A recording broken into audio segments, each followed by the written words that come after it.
Alright guys, I am back and I read Solanin by Inio Asano, and now I need a hug, a therapist, and probably a nap. This dude Asano was really put on this planet to create the saddest stories that I just can't seem to put down. It's almost like if BoJack Horseman and a coming-of-age indie band kind of made a manga, and that manga was raised on instant noodles, but in the most beautiful way possible. Solanin is strange and soul-crushing, and if you're in your early 20s, this is just such a perfect manga for you. It's one of those mangas where you're like, oh, this is it. This is what adulthood feels like.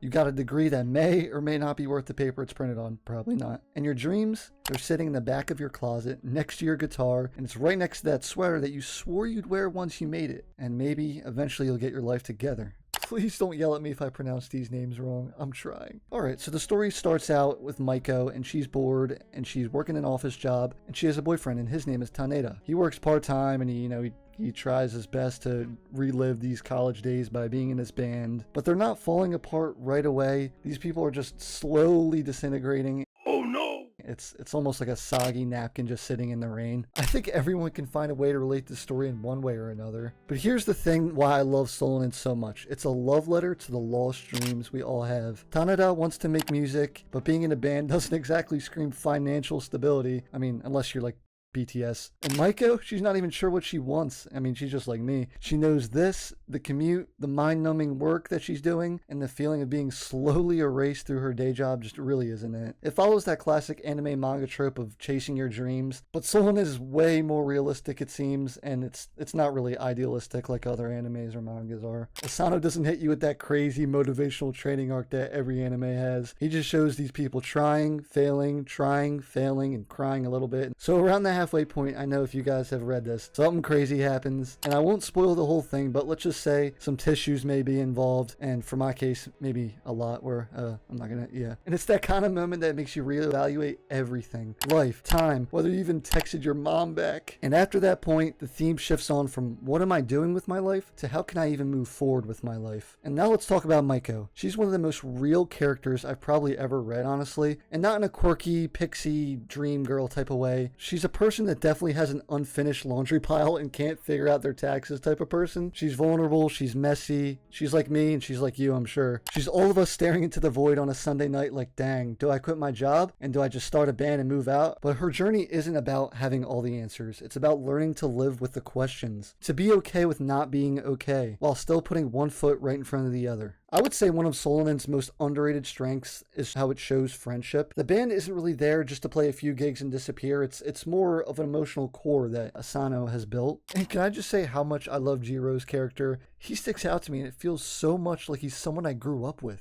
These characters are obviously flawed and they're awkward and they're not really too good at comforting each other, but hey, they show up and they try their best. When they finally play that one song, and you guys know the song if you've read it, it hits like a sucker punch and man, it is crazy. It's filled with hope, nostalgia, it's got everything inside of it. But that scene is definitely a turning point after because not everything is suddenly better. They finally learn to let go and they finally learn that they can move on with their lives. For me, Solanin isn't really just a manga, it's a mirror. It's for anyone who's really felt like they're falling behind, for anyone who's put their dreams on pause because life got too loud, or for anyone who's still trying to figure it out. And maybe that's really the biggest theme. It's okay to not have it all figured out. And I know life hurts, but everyone's going to move on. And as long as we keep walking and singing our song, even if no one's listening, we're all doing just fine. Solanin is deeply relatable because it captures the uncertainty and the quiet desperation that many people face in their lives. When your dreams clash with reality, the search for a purpose feels really urgent and really unclear at the same time. It makes it so difficult. Through its grounded characters and raw emotions, it really feels like the fears and doubts are going right through the page and hitting us in our brain. And all this together paint that huge picture that makes growing up so painful. And at its core, I really believe that Solanin is this quiet, powerful reminder of how fragile and fleeting the everyday life can be. It's a story about post-college uncertainty. It's about young adults stuck in that liminal space between youth and adulthood. They're chasing these dreams while wrestling with the reality of rent, jobs, and identity. But more than that, it's really a story about how quickly everything we take for granted can vanish. One moment we're all living our regular lives, navigating these relationships we have, clocking into part-time jobs, putting off decisions, and in the next, something irreversible happens. You're forced to grow up with this whether you're ready for it or not. Maiko and Tanada really live lives that feel so similar. They complain about their jobs, procrastinate on their goals, and they just drift through their days with the kind of quiet comfort that many of us can relate to. I believe one of Asano's best qualities is that he writes these stories and they linger in all of our minds way long after you finish it. It's crazy because these stories never offer any easy answers at the end of them. And that's going to be it. I hope you guys can go check out Solanin if you haven't read it already, and I'll see ya.